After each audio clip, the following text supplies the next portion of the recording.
Hello, everyone. Please, my name is Dr. Clement Chumesi. I am a medical statistician at the Norfolk Department of Medicine at the University of Oxford.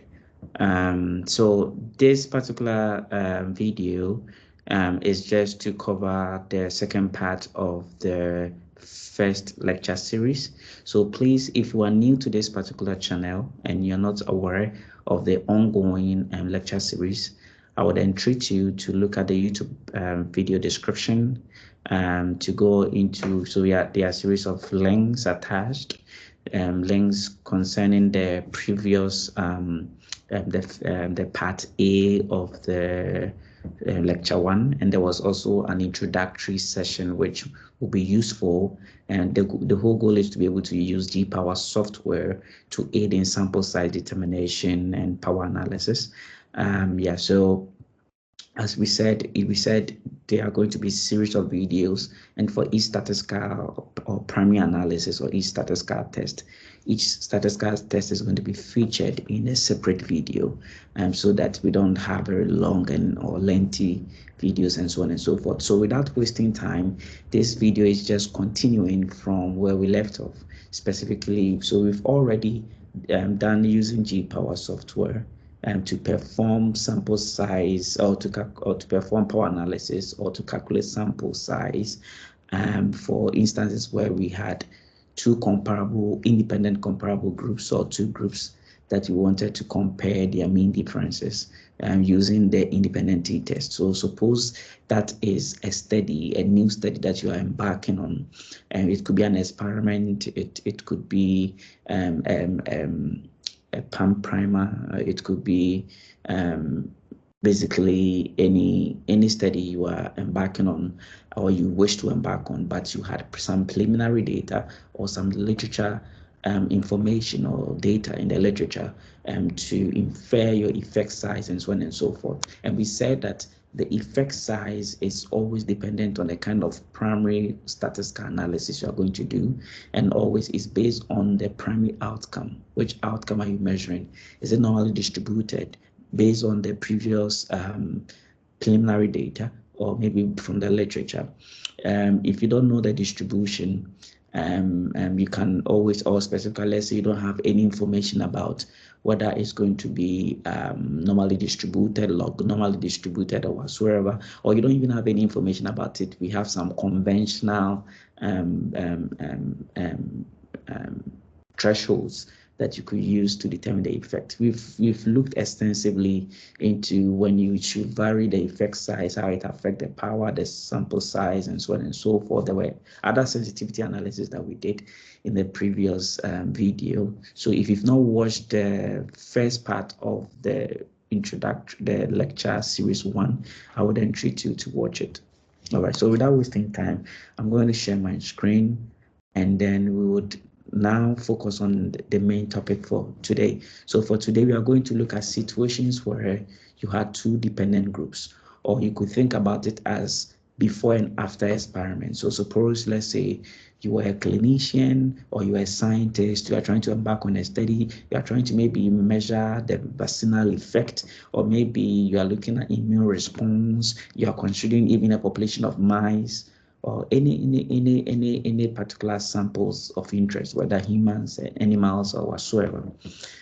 So the whole essence is, so situations where you had some condition, you subjected some set of individuals to, or mice or animals, to that condition, and then you brought in some intervention, and then, or you changed the condition using the same set of individuals. In that case, the observations, the measured outcome, are dependent because it's coming from the same individual. So we believe that the measurement during the first condition or before the intervention would also have some relationship with, or some dependency with, the data after giving some intervention and so on. So in situations where you have such an instance, then we say we have a matched analysis, or a matched data, or a paired data.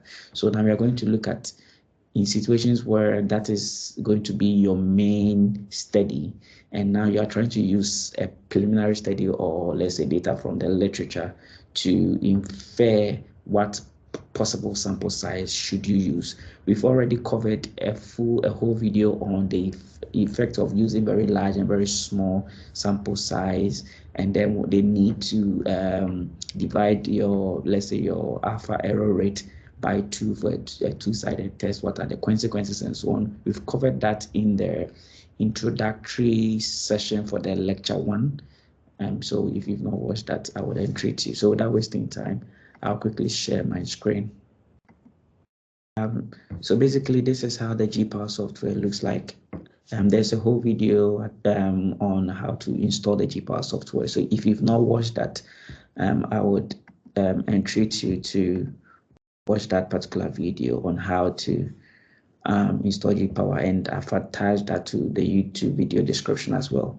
So basically, now we are focusing on the paired test for the parametric case. And don't forget, there are instances where you use the non-parametric. Again, I said, if let's say the measured outcome, in this case, the measured outcome, suppose maybe it's let's say immune response. Maybe you subjected some individual before you give, let's say, some vaccine, and then after giving them a vaccine, you measure their you measure their immune response, or their, maybe it could be protein response, or any kind of response. You measured before the vaccine and after giving them the vaccine. And now you want to check whether there's a vaccinal effect, or you want to check whether there was some, there's a difference in the responses before and after the vaccination.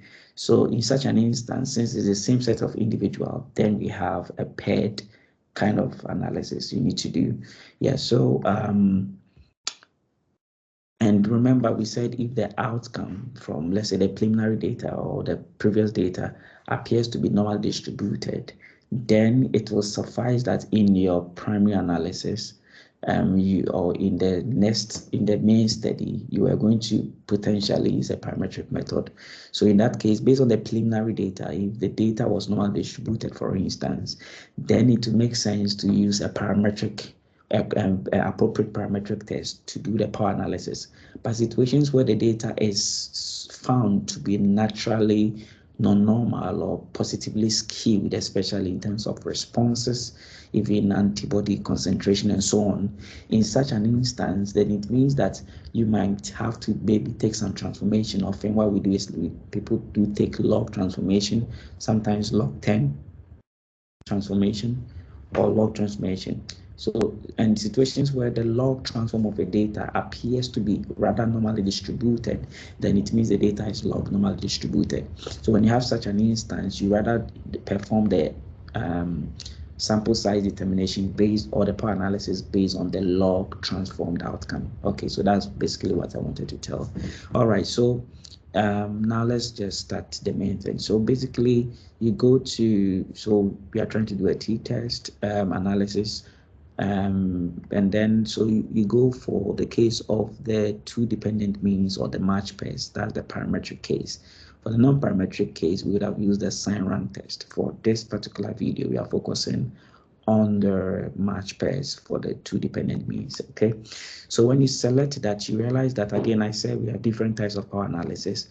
We have one that is focusing on computing the sample size, given the alpha, the power, and the effect size, and we have one that focuses on this second bit hardly is being done, and we have one that focuses on, especially this one, focus on giving a certain predefined sample size, your alpha and an effect size. You want to now be able to calculate the corresponding power or the achieved power.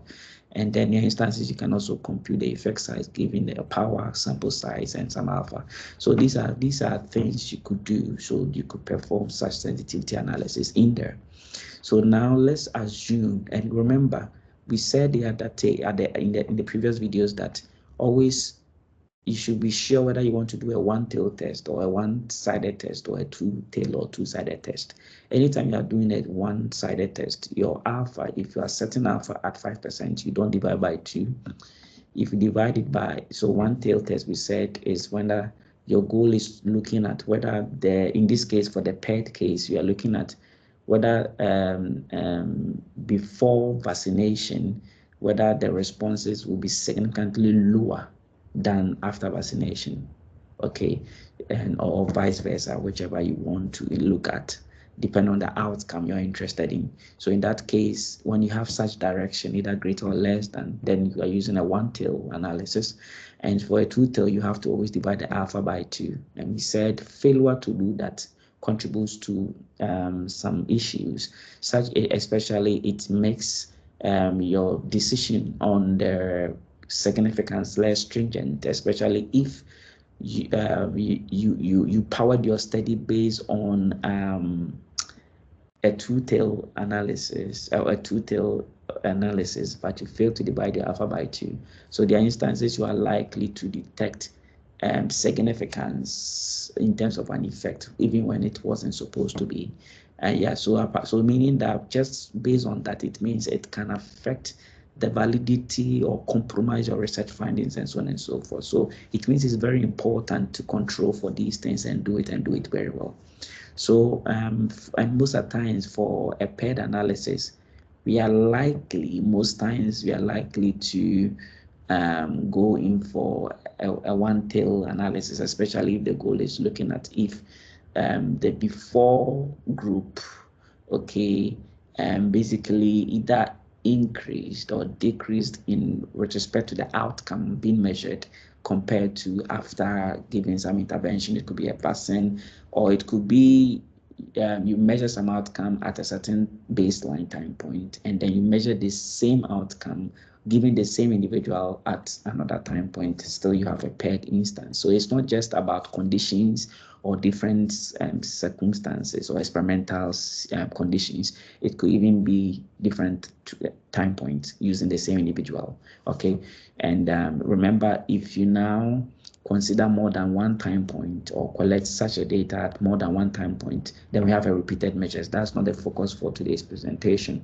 Yeah, so now let's just assume that we want to check whether the outcome significantly either increased or decreased in the after the intervention in this case. So we are assuming a one-tail analysis, so we don't divide the alpha by 2. If it was a two-tail, whether we are just interested if the difference is not significant from 0 or not, then in that case, we would have divided this alpha by 2 and consider 0.025, okay?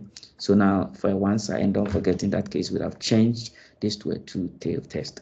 Okay, so for now, we are assuming a one-tail test, yeah, because we want to know whether before the experiment, the response or the outcome was significantly lower compared to after the experiment, after the intervention. Yes, and often we consider a power of at least 80%. This doesn't mean that every study must use 80% power. In your study, depending on how sensitive your study is, you can always consider a power above that. Yeah, so but 80% is more of like a convention. And then now the most important thing is the effect size. Remember, when we did the independent t-test, the effect size was called the effect size D, or basically called the Cohen's D. Okay, now remember, for the pair t-test, it's not Cohen's D. It's not the if a Cohen's D, but it's rather something you call let me come here. It's basically called the Clef's delta. Okay, so as I said that for every primary analysis you do, whether parametric or non-parametric, we have a particular way of calculating the effect size.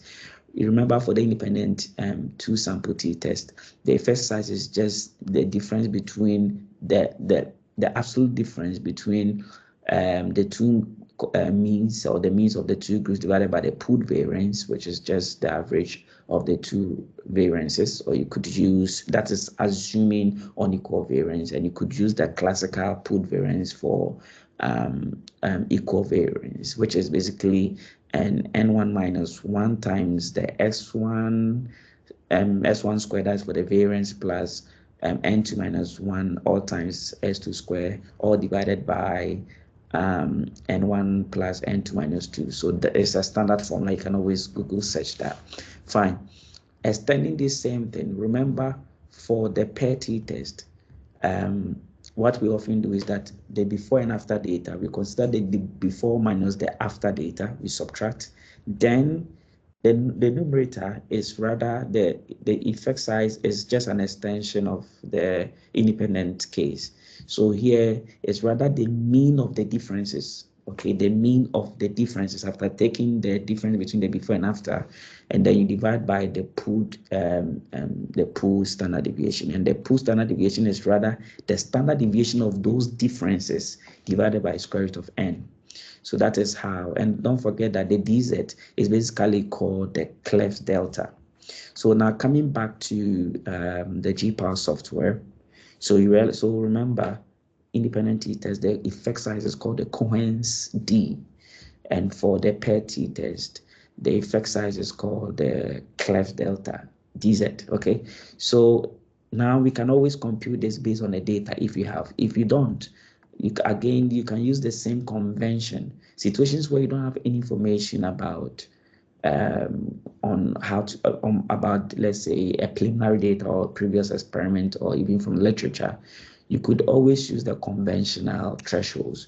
Anything about 0.2 or in the neighborhood of 0.2 is assumed to be a small effect, and anything 0.5 is assumed to be a moderate effect, and anything above, or in the neighborhood of 0.8 is assumed to be a large effect. And remember, the interpretation for the PET test, the interpretation for the cleft delta is similar to the Cohen's d. Okay, and so you click determine. Always you click determine to compute the effect size. Now, for the PET case, there are two ways of calculating the effect size. Is either you would have to find the differences. So in that case, for that, you would have to do it either in a different software or in Excel. It's quite easy to do it in Excel, or if you want to do it manually. So, but remember, if you have a very large data, then a large preliminary data, then you might have to use the software rather than doing it manually. So you'd have to find the difference, the outcome measured before the, let's say, a vaccine, and the outcome if it was responses after the vaccine. So the before minus after data, you find the differences, and then the mean of the difference, you put it here, and then the standard deviation of the difference, you indicate it here, and that would actually be as this formula.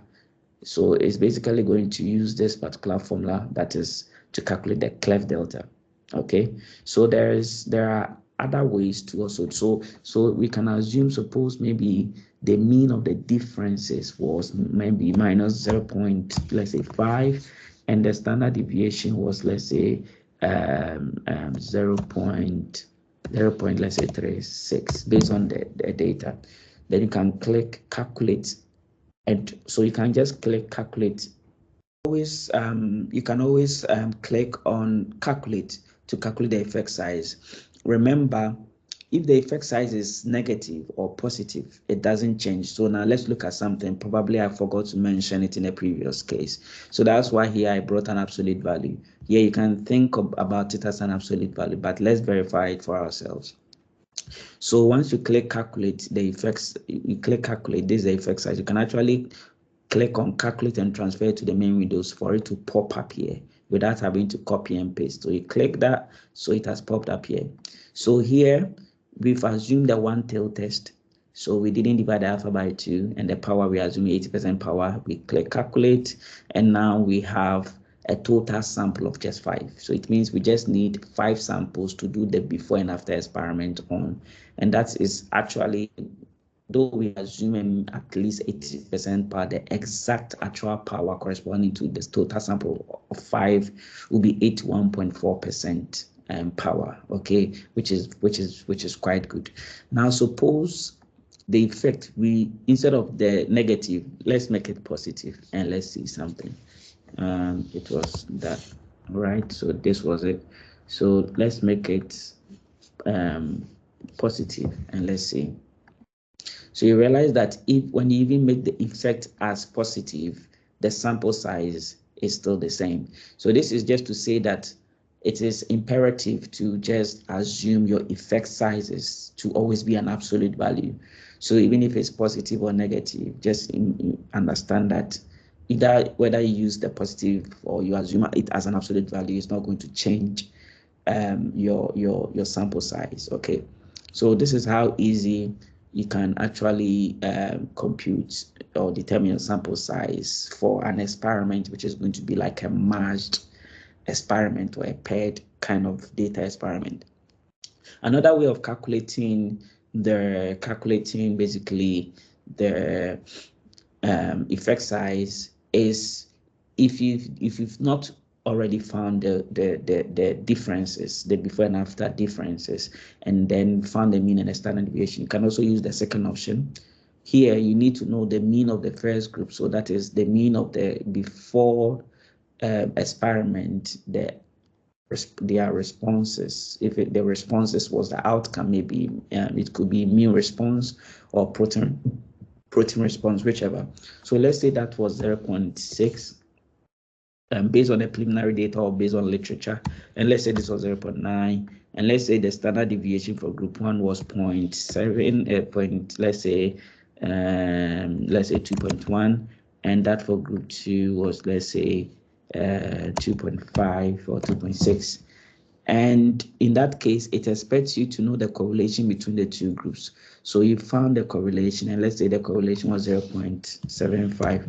Remember, the second option requires a lot of input. Meanwhile, the first option is quite simple and quite straightforward to obtain the cleft delta. So again, with this, you can click calculate. It gives you effect size. And remember, you can always click on calculate and transfer. So it transfers to here. Now, if you watched my first video, anytime an effect size is around 0.2 or below, that is a small effect. And for small effects, you require a large sample to detect a small effect. So this is to say that even though I've not clicked calculate, I'm anticipating a large sample from here, as opposed to the previous case when it was negative 1 point something and we had 5. Now, so you realize that if you click calculate, my total sample is 207 in this case. So in terms of, so it means that in order for such a paired experiment, if we're going to use, assuming 80% power at least, okay, considering a one-tail experiment, okay, at a 5% error rate, we are going to achieve a total sample size of 207.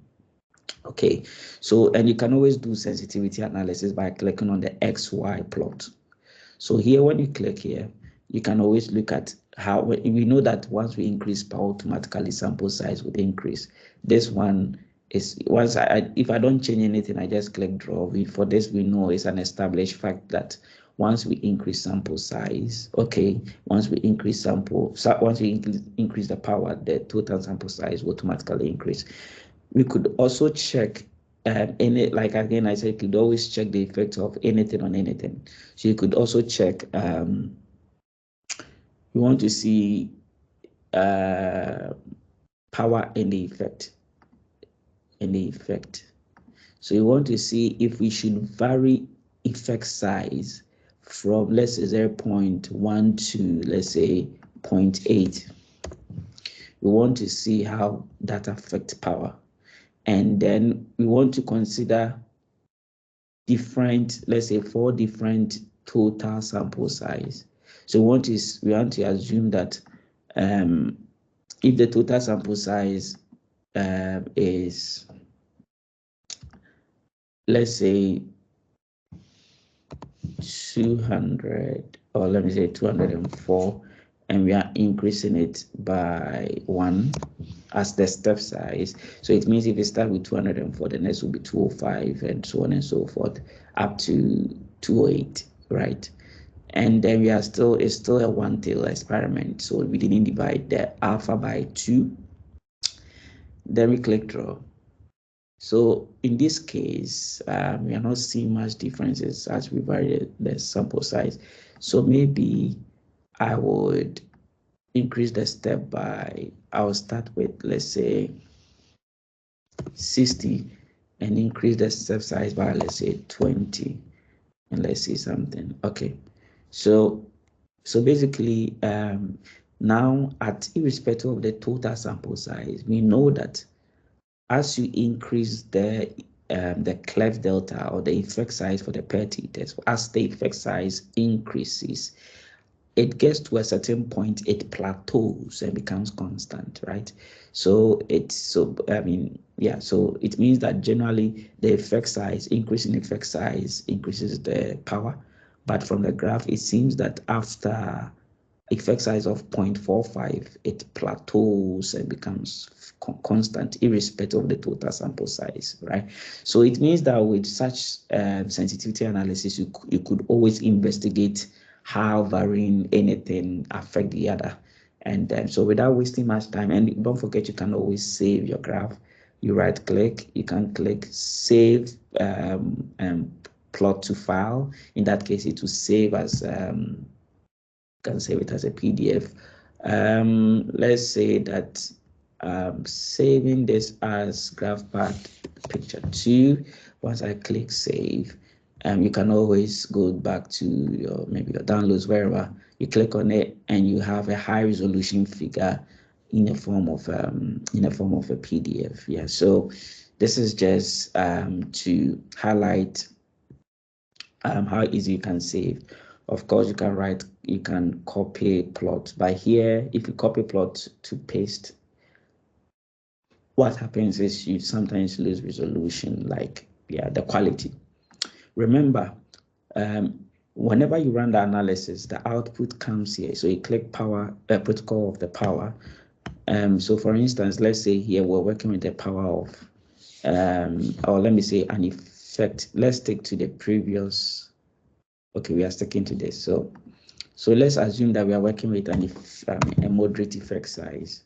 Okay, and if we should run that, okay, so we would need 27 sample size for this paired case. But if you want to copy the results, anytime you click here, this gives you this figure. You can also copy this figure if you want, but that's the central and non-central distribution. But so if you should click on the protocol of the power analysis, this bit, you go to the last, the one you run last would always come last. So the one you run first will always come up. So the one we run last, okay, so it's a one tail, alpha was not divided by 2, as I said, the power is at least 80%. And so this is, so it means you can actually just copy this bit and paste into whichever, whether Word document or whichever you are interested in. Yeah, so without wasting time, I'll end here. And then thank you very much. Let me stop sharing. So without wasting much time, I'll end here. And then I hope to see you in the next lecture series. So basically expect the lecture 2, where this time around we'll look at the non-parametric situations where we want to perform power analysis for the independent 2 sample and the paired samples.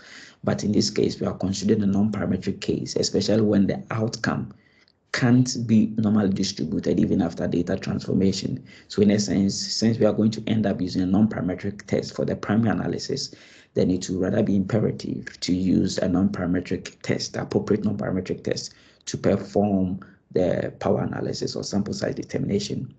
Remember, if you choose a very large sample size, even when an effect does not really exist, you are likely to detect a certain tiny effect.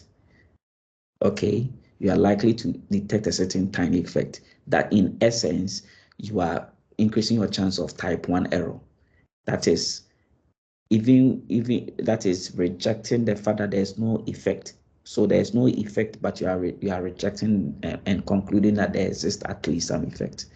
So it means that very large sample size always increases your type 1 error.